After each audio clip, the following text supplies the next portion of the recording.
Hello friends, आपका स्वागत है। आज के वीडियो में हम हिमालय की सेप्टेलिन टैबलेट की बात करेंगे।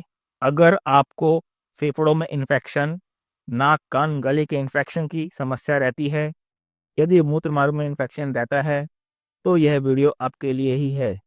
आज के वीडियो में हम जानेंगे कि सेप्टेलिन किन मरीजों को लेना चाहिए, कितनी मात्रा में लेना चाहिए, किस प्रकार लेना चाहिए।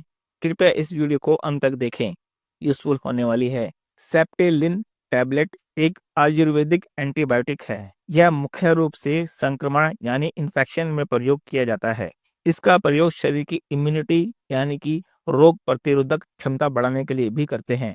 हमारा रेस्पिरेटरी सिस्टम यानी हमारे ऐसे अंग जिनसे हम सांस लेते हैं, उनमें कोई भी संक्रमण हो जाए तो सेप्टेलिन टैबलेट का प्रयोग करना चाहिए।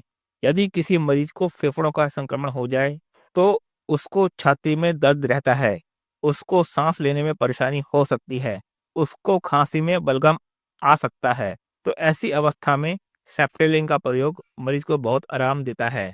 आगे जाने से पहले मेरी आपसे हम्बल रिक्वेस्ट है कि आप मेरा चैनल सब्सक्राइब कर लीजिए। कुछ मरीजों को गले का इन्फेक्शन हो जाता है, जिसे हम थ्रोट इन्फेक्शन कहते हैं।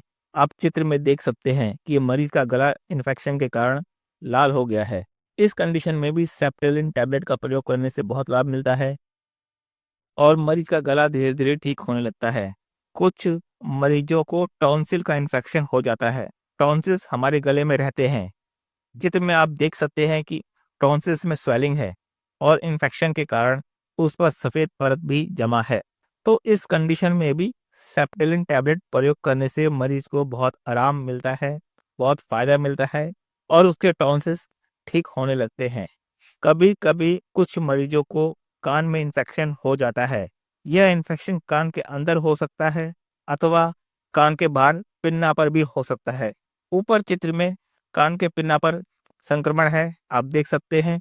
इस कंडीशन में भी सेप्टेलिन टैबलेट प्रयोग करने से मरीज को बहुत फायदा मिलता है, उसके कान का संक्रमण खत्म होने लगता है। अब अगर आप यहाँ तक आ ही गए हैं तो मेरी आपसे एक रिक्वेस्ट है कि आप मेरा चैनल सब्सक्राइब अवश्य कर लें। चलिए आगे वीडियो शुरू करते हैं।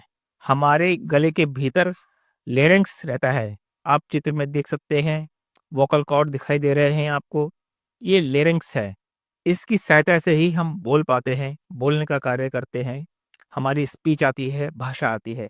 कभी कभी लेरिंक्स में इन्फेक्शन के कारण हमें बोलने में तकलीफ होती है और हमारी आवाज़ बहक जाती है। इस परिस्थिति में भी सेप्टेलिन टैबलेट का प्रयोग करने से मरीज को बहुत आराम आता है और उसकी भाषा, उसकी आवाज़ धीरे धीरे सामान्य हो जाती है। मूत्र मार्ग संक्रमण में इसका विशेष उपयोग किया जाता है। कभी कभी मरीजों को मूत्र मार्ग में इन्फेक्शन हो जाता है। यह इन्फेक्शन मूत्र मार्ग में कहीं भी हो सकता है, गुर्दों में, पेशाब की थैली में, पेशाब की नलकी में, मूत्र मार्ग में, चाहे कहीं भी संक्रमण हो, कहीं भी इन्फेक्शन हो, सेप्टेलिन टैबलेट का प्रयोग करने से मूत्र मार्ग के इन्फेक्शन धीरे धीरे समाप्त हो जाते हैं और मरीज को बहुत आराम मिलता है, मरीज सामान्य हो जाता है। आइए अब हम इसकी डोज जान लेते हैं। सेप्टेलिन टैबलेट की 1 से 2 गोली दिन में 3 बार लें। खाना खाने के आधा घंटा बाद लें। इसको नॉर्मल पानी से लेना चाहिए। ऐसा करने से सेप्टेलिन टैबलेट का मैक्सिमम बेनिफिट हमें मिलता है। सेप्टेलिन सिरप फॉर्म में भी आता है।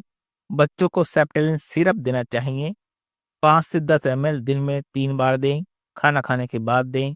सामान्य नॉर्मल पानी से देना चाहिए। तो दोस्तों, आज के वीडियो में सिर्फ इतना ही। उम्मीद करता हूँ आपको ये वीडियो पसंद आया होगा। अपना कीमती समय देने के लिए धन्यवाद। Thank you.